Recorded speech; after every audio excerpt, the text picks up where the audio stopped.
আকৌ অসমত চাকৰি ওলাইছে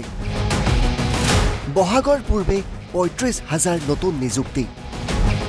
মেধাৰ ভিত্তিত পুনৰ নিকা নিযুক্তিৰ প্ৰতিশ্ৰুতি মুখ্যমন্ত্ৰী হিমন্ত বিশ্ব শৰ্মাৰ আৰক্ষী বিভাগ শিক্ষা বিভাগ তৃতীয় বৰ্গ আৰু চতুৰ্থ বৰ্গত এই ৩৫,০০০ নিযুক্তি প্ৰদান কৰা হ'ব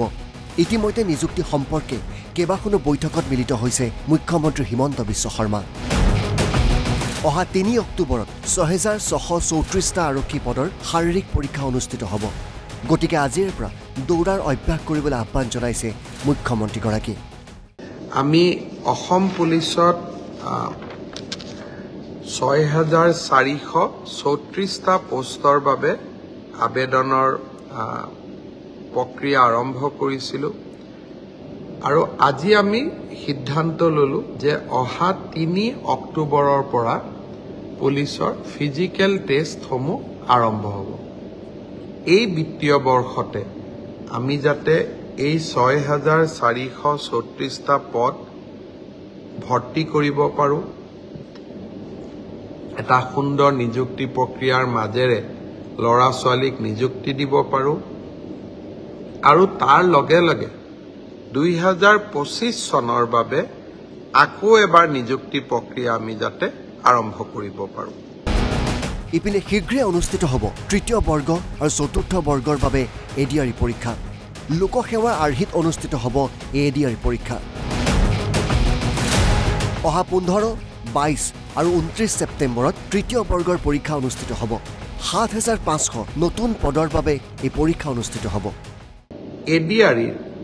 আসাম ডিৰেক্ট ৰিক্ৰুটমেণ্ট এক্সামিনেশ্যন যাক আমি চমুকৈ এডিআৰই বুলি কওঁ এডিআৰইৰ গ্ৰেড 3 পোষ্টসমূহৰ পৰীক্ষা ১৫, ২২ আৰু ২৯ ছেপ্টেম্বৰত অনুষ্ঠিত হ'ব মই আকৌ এবাৰ কৈছোঁ যে গ্ৰেড 3 পোষ্টসমূহৰ বাবে ইণ্টাৰভিউ ১৫, ২২ আৰু ২৯ ছেপ্টেম্বৰত অনুষ্ঠিত হ'ব এই পৰীক্ষা এইবাৰ লোকসেৱা আয়োগে পতা পৰীক্ষাৰ আৰ্হিত হ'ব প্ৰথমতে প্ৰিলিমিনাৰী পৰীক্ষা হ'ব তাৰ পিছত মেইনছ হ'ব আৰু মেইনছৰ পিছত আমি ভাইভা প্ৰক্ৰিয়াৰ মাজেৰে আমি সমগ্ৰ ইণ্টাৰভিউ প্ৰক্ৰিয়াটো সমাপ্ত কৰিম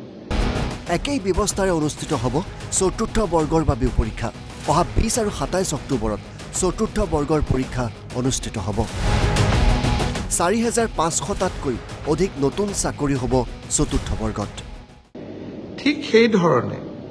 চতুৰ্থ শ্ৰেণীৰ বাবেও আমি একেটাই ব্যৱস্থা হাতত ল'ম প্ৰথমতে প্ৰিলিমছ তাৰপিছত মেইনছ আৰু তাৰপিছত ভাইভা ভচি গ্ৰেড 4 বা চতুৰ্থ শ্ৰেণীৰ পদৰো প্ৰিলিমছ ২০ আৰু ২৭ অক্টোবৰত অনুষ্ঠিত হ'ব আমাৰ গ্ৰেড 3ত প্ৰায় ৭,৫০০ পোষ্ট আছে আৰু গ্ৰেড 4ত প্ৰায় ৪,৫০০ বা আৰু অলপ ১০০-২০০ বেছি ইমানখিনি আমাৰ পোষ্ট খালী হৈ আছে এটা স্বচ্ছ নিযুক্তি প্ৰক্ৰিয়াৰ মাজেৰে আমি এই পদখিনি পূৰণ কৰিম ইয়াৰ লগতে অনুষ্ঠিত হ'ব প্ৰাথমিক শিক্ষা বিভাগৰ শিক্ষক নিযুক্তি প্ৰক্ৰিয়া বিজ্ঞানৰ দৰে হাইস্কুলতো নিযুক্তি দিয়া হ'ব গণিত শিক্ষক এলিমেণ্টাৰী এডুকেশ্যন প্ৰাথমিক শিক্ষা বিভাগৰ শিক্ষকসকলৰ নিযুক্তিৰ প্ৰক্ৰিয়াও খুব সোনকালে আৰম্ভ হ'ব অৱশ্যে ছেকেণ্ডাৰী এডুকেশ্যনত আমাৰ অকণমান সময় লাগিব কাৰণ প্ৰথমবাৰৰ বাবে অসমত আমি গ্ৰেজুৱেট টিচাৰ মেথছ বুলি এটা নতুন পদ সৃষ্টি কৰিব খুজিছোঁ আমাৰ স্কুলবিলাকত হাইস্কুলবিলাকত ইমান দিনে গ্ৰেজুৱেট টিচাৰ সায়েন্স আছিলে মেথছৰ বাবে সুকীয়া শিক্ষক নাছিলে যোৱা কালি শিক্ষা বিভাগৰ লগত মই বহুত দেৰি বহিছিলোঁ আৰু আমি এটা সিদ্ধান্ত লৈছোঁ যে আমাৰ হাইস্কুলবিলাকত গ্ৰেজুৱেট টিচাৰ মেথছ বুলি এটা সুকীয়া পদ হ'ব লাগে যাতে গণিতৰ ওপৰত আমি একোজন শিক্ষক নিযুক্তি দিব পাৰোঁ গণিতৰ শিক্ষক নোহোৱা বাবে আমাৰ স্কুলসমূহত শিক্ষা ব্যৱস্থাত বহুত জটি পৰে শিক্ষা বিভাগে কেইবা হাজাৰো বিশেষকৈ প্ৰথম অৱস্থাত প্ৰায় 2000 গণিত শিক্ষকৰ পদ সৃষ্টি কৰিব লাগিব সেয়েহে মাধ্যমিক শিক্ষকৰ নিযুক্তি প্ৰক্ৰিয়াটো এমাহ বা দুমাহ পিছত আমি আৰম্ভ কৰিম সেই হলেও মোৰ লক্ষ্য যে এই গোটেই পোষ্টখিনি গ্ৰেড 3 7600 গ্ৰেড 4 5000 পুলিচত 6434 এলিমেন্টাৰী এডুকেশ্যনত 5550 গৰাকী শিক্ষক সেকেন্ডাৰী এডুকেশ্যনতো প্ৰায় 8000 শিক্ষক এই গোটেই অৰ্থাৎ প্ৰায় 35000 নিযুক্তি আমি মাৰ্চ মাহ বা এপ্ৰিল বিশেষকৈ বহাগ বিহুৰ আগতে আমি শেষ কৰিব খুজিছো